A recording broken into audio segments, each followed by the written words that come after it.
mbokk internet leeral point net tey ñu ngi dem ba kër Seydina Hamza Kunta jàkkaarloog moom muy président association pour la renaissance des enseignants de Cheikh bu benn événement journée culturelle bu ñuy tuddee journée culturelle de Cheikh bu Mouhamed Kunta bu war a am léegi ñu bëggoon balaa ñuy dugg ci programme bi ñu bàyyi suñu invité mu waxtaan ak moom mu nuyoog internet yi wax leen moom mooy kan exactement. auzu billahi mina sheytaani rajim bismillahi rahmani rahim allahumma salli wa sallim ala sayyidina muhammad alladi sadratan nuurihi anwaaru nayirat wa rubbama falat tilka nayirat wa anwaaruhu daaimatu tuluui xalifatul am adriya waaye itam ci turu Cheikh Sidil Mokhtar mi nga xam ne moom mooy xalifa Cheikh bu Mouhamed Kunta Baye bu mii ñuy defal journée culturelle bi di leen nuyu ci baatu asalaamaaleykum wa rahmatullahi wa barakaatuhu. mu mel ni seen mbokk la Sidi Hamza Kunta di président association pour la renaissance des enseignements de Cheikh bu Mouhamed Kunta après war a waxtaan ak yéen nag ci programme journée culturelle boobu ak naka lañ koy doxalee. yéen lan moo waral juddu association. association bi li ko tax a juddu mi ngi dem. boo xoolee en 2004 ci 29 septembre 2004 la Cheikh bu Mouhamed Baye bu dajale woon njabootam boobu moo nekk xalifa këram mu ne leen lépp loo xam ni yàlla mi ngi koy may góoru yàlla la dogal na may na ma ko muy xam-xam muy alal muy njaboot muy lu mën a doon lenn rek moom moo ma dese mooy sama njaboot booloo ñu bàyyi xel ni dundoon na 92 ans muy Mouhamed mu dund ko ci dund goo xam ne lépp ci diine la mu ne leen rek moo ko desee nag mooy njabootam nu ñuy booloowee ci loolu nag ci la association boobu noonu amoon benn association boo xam ne taxawoon na nga xam ne doomam yi ak sëtam yi ñoo ko taxawaloon ratu qulub ala al wara lamma ata nahyu min tilqaayi Ndiassane ni xol yëpp dañu gëm muuru tooy ki nga xamee ni Cheikh bu Kunta génn àddina ci le 29 avril boobu tax na association boobu foofu la jaaree woon dal di fay association boobu noonu ñu dem ba 2010 ñu taxawaat nag waxtaan ñu ne Cheikh bu Kunta de am na lu mu ñu bàyyee woon ni mooy njabootam booloo kon dana baax itam ñun njaboot gi sët yi ñu dajaloo boo bennoo ngir suwe boobu nga xam ni duggaale woon na ko ci bàmmeelam ñu fexe loolu nan lañ koy fexe renaître looloo waral mu jóge ci benn sëtam bu ñuy wax Zeyna di jigéen ñu waxtaan nag daal di créer lii di association bi depuis 11 ñu def sunu première assemblée générale ci même année itam ñu defaat journée culturelle Ndiassane def ko ba 2015 ñu koy def Ndiassane bi ñu ñëwee nag ba 2015 boobu lañu ko délocaliser indi ko Dakar muy 4e édition bi ren ji war a nekk 5e édition bi. boo xoolee association bi fépp foo dem ci Sénégal ay membres ñu ngi foo dem tam ci sous-région bi am na fa ay membres am barki démb la ñu jógee Côte d'Ivoire te taxawal nañ fa benn cellule boo xam ni itam mi ngi dox ci lile boo ñëwee tey fu mel ni Dakar ci gox yëpp ay membre association bi ñi ngi fa léegi bi ñu xamee ni ñi ngi koy defee Ndiassane ñi ngi def gàmmu Ndiassane fu tool fu mel ni Ndiassane ñi ngi fay def guddi Cheikh bu ñi ngi fay def gàmmuwaat ñi ngi fay def yeneen événement ñu ne pourquoi pas nag ñun waa Dakar ngeen defal ñu benn bis boo xam ni ñun taalibe yi Dakar yi njabootu Cheikh bu Kunta gi nekk Dakar ci nañu mën a gis seen bopp nga xam ni itam Cheikh bu Kunta ñëpp ko moom universel bi ñu laajee loolu nag ñu laaj ci ndigal sëriñ bi mu jox ñu ci ndigal ci lañ ko indee Dakar en 2015 mu nekkoon 4e édition bi ñu defee woon ko salle tertiaire salle ba fees ba kenn xaju fa ñu ñaan ren ñu indiwaat ko Dakar fi nga xam ne mooy salle unité africaine te ñi ngi tiit sax mbooloo mi war a ñëw ak nan lañ leen war a dugalee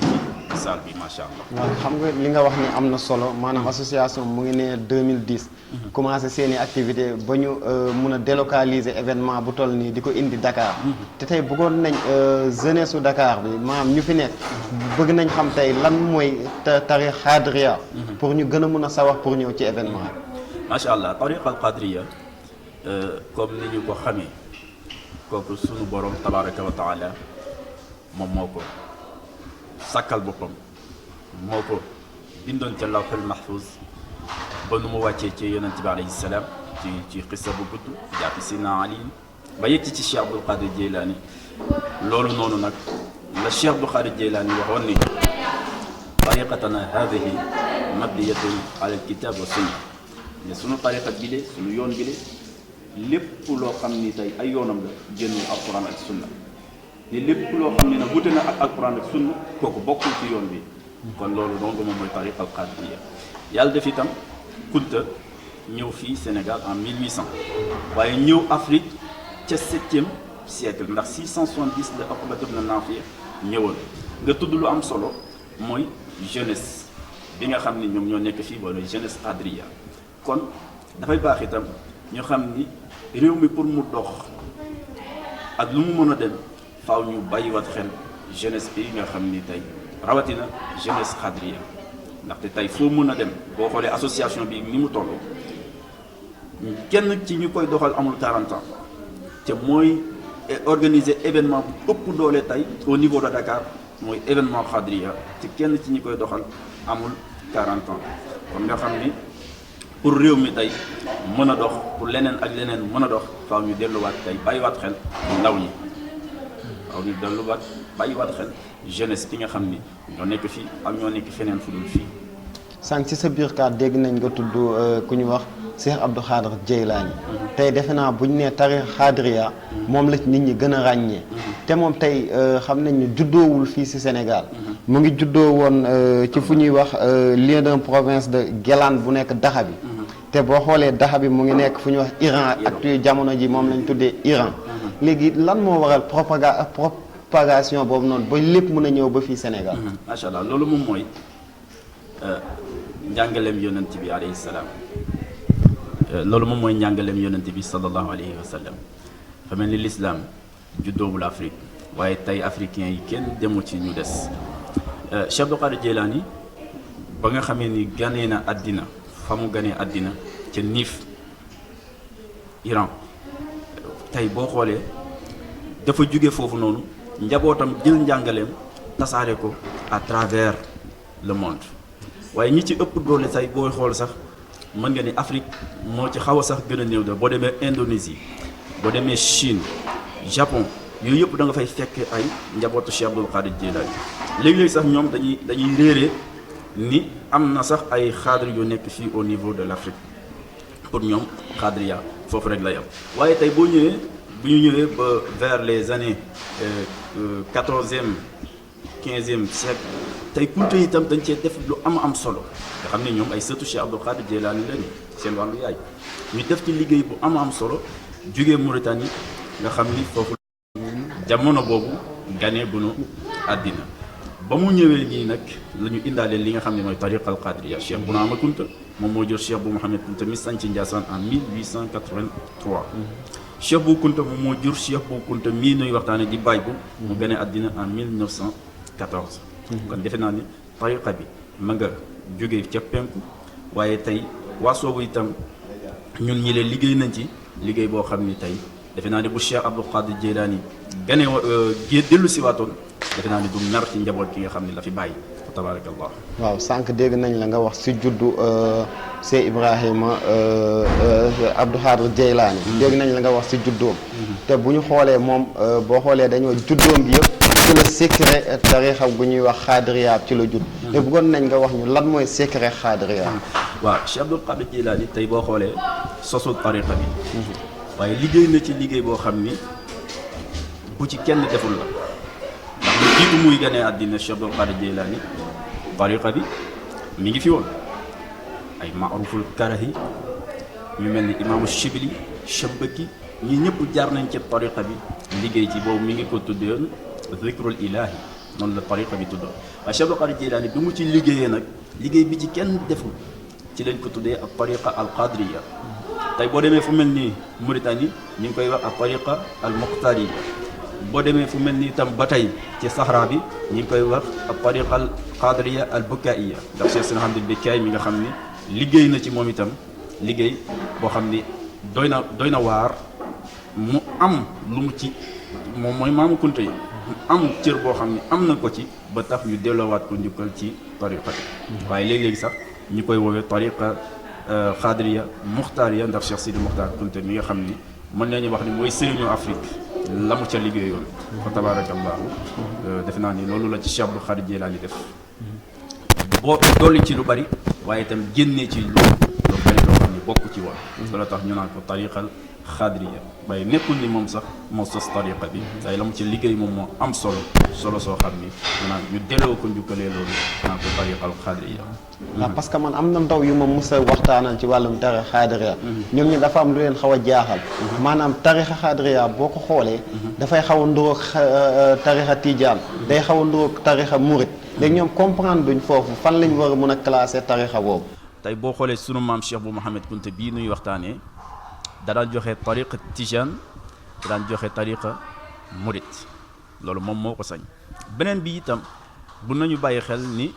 qadriya ak muridiya lépp benn la ndax Cheikh Ahmad Bamba continuité la def ci liggéeyu Cheikh Abdul Xaadir Jeylaani loolu defe naa ni ku liir ay mbindu docteur Xaadim Mbakke di nga ko ci fekk boo liiree itam Masaliku Jinaan di nga ko ci fekk moom ba muy wax tariqa bi na neen mbakki yu Cheikh Ahmadou Bamba mi nga xam ni moo gane àddina fi nga xam ni mooy Bawol waaye yor li nga xam ni mooy tariqal qadriya kon defe naa ni kooku ba muy adressé boppam daf ni moom qadriya te beneen bi Cheikh Abdul Qadir Jilani fu muy mos a waxee ay taalibe muridi lay wax muridi lakal bushra takunu ala al wafa Cheikh bu Mouhamed Kunta ba muy wax ak ay taalibe daf leen ne muridana kun abida kon murid mooy kon nam jëm fan ca yàlla kon loolu moom mooy murid beneen bi itam tariqa al qadriya moo jur boole beneen tariqa bu ne ndax képp ku mën a doon ci suufi yëfi jiitu kenn ku ci nekk jaar nga ci tariqa al qadriya lu Cheikh Ahmad Tijani lu Cheikh Ahmad Bamba muy ñeneen jaar nañu ci tariqa al qadriya ba am ca la ñu cay am doo ko sos beneen bi waaye dana baax itam ñu xam ni tariqa al qadriya liy wane loolu murid tariqa murid tey li ñuy wér lu mooy wérdu xaadir kon amul différence Cheikh Abdul Qadir Jeylaani itam njàngaleen itam lépp day delluwaat ci njàngale Cheikh Ahmad Bamba téeram bii di Ghuniya nga xam ni tey jàngale na ci lu ne boo xoolee daf ko bind waaye Cheikh Ahmadou Bamba dafa ñëw mel ni ko résumé téere boobu noonu te loolu moom mooy Masaalikul Jinaan bi nga xam ni lenn la ci kàggu Cheikh Ahmad Bamba kon lépp mën naa ni ñi ngi juddoo ci tariqal xaadiriya bi ne kon loolu ku ko dégg dina xam ne kàddu yi leer na di fàttali mbokk internet ñu ngi jàkkaarloog Seydi Hamza Kunta di président association yi di la wax ni yéen seen association bi lan la ñuy waajal le 6 mai le 6 mai ñu ngi waajal journée culturelle Cheikh bu Mouhamed Kunta bay bu nga xam ne mooy caatu Cheikh bu Mouhamed Kunta kooku noonu nag su ma koy wax damay wax ni moom la ñuy tuddee ndayu seexe kilifay diine yi ndaxte sëriñ bi boo demee tey fu mel ni këram di nga fekk mu tuddee doom El Hadj Abdoul Aziz Sy defoon ko itam mën naa ni porte parole am ndaxte bari na jiixi bari na fitna yoo xam ne daan na yoot di ñëw ci réew mi Cheikh bu Mouhamed Kunta mii ma lay wax mu daan woo El Hadj Abdoul Aziz mu naa ko yaa ma gën a jotal ci làmmiñ dama bëgg nga wax ak waa réew mi ni leen bërëb nangam xew-xew sàngam dana am ci réew mi diggal leen sarax ñu sàkk sarax génne nangam ak nangam kon la alquran wax ni ñenn ci nit ñi su dul woon ak ñoom rusewul yàlla bu rusewul woon ñenn ci nit ñi danañu jékki-jékki rek ñu ñëpp maase doon ay néew waaye boo demee ci këram itam duñ fa fekk ku ñuy wax Cheikh Salih Mbacké mu tuddee ko Serigne Salih kooku mu am lu doxoon ci digganteem ak kilifa diine yi doxoon ci digganteem ak kilifay aada yi mu doonoon nit koo xam ni du ñu wax rek ni dafa dundoon rek tasawuf waaye itam dafa amoon ouverture ci ñi nga xam ni ñoom la sekkaloon gox yi ak goxaan yi moom Cheikh bu Mouhamed Kunta moom noonu nag wala war a fàttaliku le 6 mai muy nekk vendredi incha allahu rabbi ba tey ki nga xam ni moom moo fi nekk président de la république wax na ko foo xam ni ñun nekkuñu fa mu ne moom xam na ni bu toogee fii ñaanu Cheikh bu Mouhamed Kunta bay bu mii moom moo ko fa teg kon dana baax itam njabootam bàyyiwaat xel bis bii nii. waaw gis nañ ne ci wàllum religion bi mën nañ bañoo wax ne sax ci religion bi parce que y a trop de violence actuellement dafa bari violence te mën dinañ gis fu daanaka image gu ne léegi ñu loon lañ laaj comme yéen seen thème bi dafa nekk réponse de l'islam aux différentes formes de violence yéen loolu yan taxawaay ngeen ci nam ma taxaw parce que dañu wax kilifa diine dafa war a jouer rôle régulateur social tey léeg-léeg sax doo bëgg di seetaan yenn information yi ndax foog nañ ni saagante ci géewu politique bi moom moo mën a maye lu ñu am waxante lu ñaaw wiññante secret bi ku ne ñu ngi fexe xamal moromam lu ñaaw lu mu koy were loolu nekk ci biir kër kilifa diine yi loolu nekk ci biir langue politique bi loolu nekk ci biir néegu sëy yi violence conjugale violence verbale yooyu yëpp tey ñu gis ko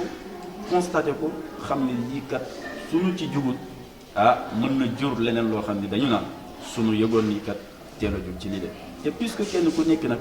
am nga ci responsabilité te bu nu wootee kilifa diine yi des milliers et des milliers de personnes ñëw teew ko du ñàkk ci ñooñu nga mën leen a jox benn information boo xam ne di nga leen orienté waat ba jouer yow sa rôle ci lan stabilité réew mi ndax violence yi bari na terrorisme ñi ngi koy wax extrémisme yi ñi ngi koy wax mais yooyu yëpp tey l'islam am na ci tontu loo xam ne war na koo mën a indi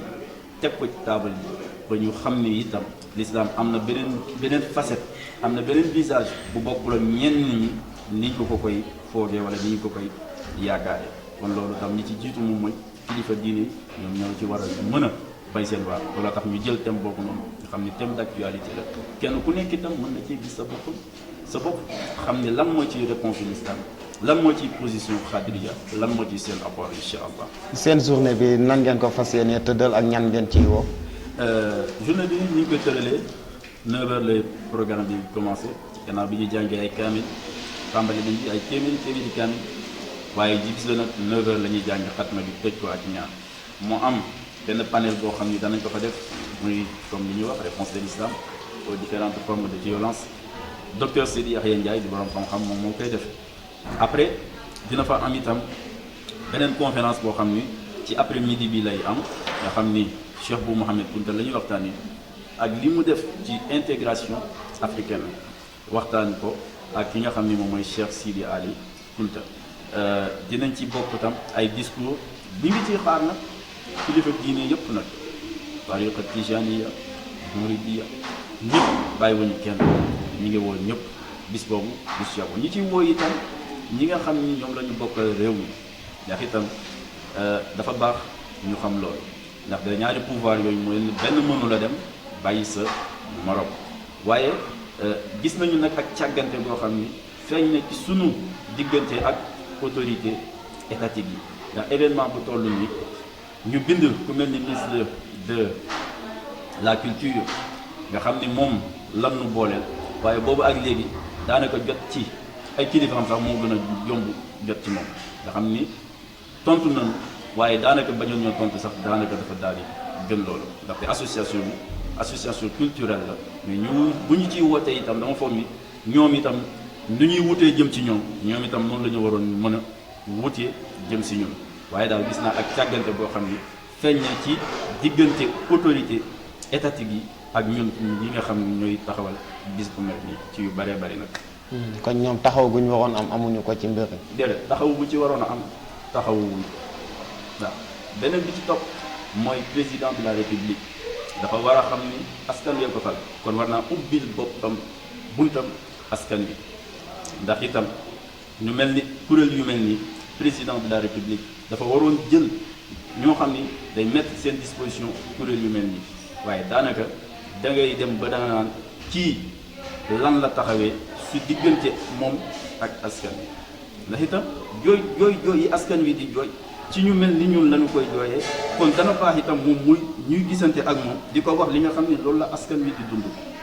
defe naa ni dafa war a ubbi ay buntam waaye ni mu ko tëjee ëpp na te loolu baaxul ci njiit nag. di la wax ne temps bu ñu mayoon maanaam mu ngi jeex si bu nekkee am na lu nga doon xaar ñu laaj la ko te jot ñu cee egg ak yow nga wax ñu lan la. macha allah lépp moom yaakaar naa ni mat na li ñuy wax rek moom mooy bis bi moom bis la ci bisu ahlu kunti bis la ci bisu islam bi ci kii def nag ci ndigalu alxalifatul am bi tariqa alqadriya mooy alxaaji Maam Mouhamed Kunta waaye di ko def itam ci tuuru rakkam itam Cheikh Sidi Mokhtar mi nga xam ni mooy xalifa Cheikh bu Mouhamed Kunta bàyyi ko macha allah ñu ngi woo ñëpp di ci xaar ñëpp fa tabaraka allahu in uridu ila islah ma stata'tu wa ma tawfiqi illa billah alayhi tawakkaltu wa ilayhi unib assalaamu aleykum wa rahmatullahi wa barakatuh. di wax ne tey leeral.net mu ngi leen di woo si journée culturelle bu Cheikh bu Mouhamed Kunta bu war a am fii si CICES le samedi bii di ñëw mu ngi commencé à 9h di wax ne képp ku mën a ñëw bu nga xam ne tarixa xaadiriya invité na la parce que nee na woo nag même ku bokkul ci xaadiriya bi woo nañ la pour nga ñëw mën a fekkee loolu noonu. di jaajëfal it suñu mbokk internet yi di leen wax ñu ngi leen jox dig daje si suñu yeneen i émission di leen wax ne tey Thierno Malick Ndiaye moo nekkoon ci micro bi ma job. waaw madame loo xew sama jëkkër nee na dafa bëgg ñu neexal suñu dund te xaw ma nu may def. demal point des femmes ci leeral.net dina saf sàpp.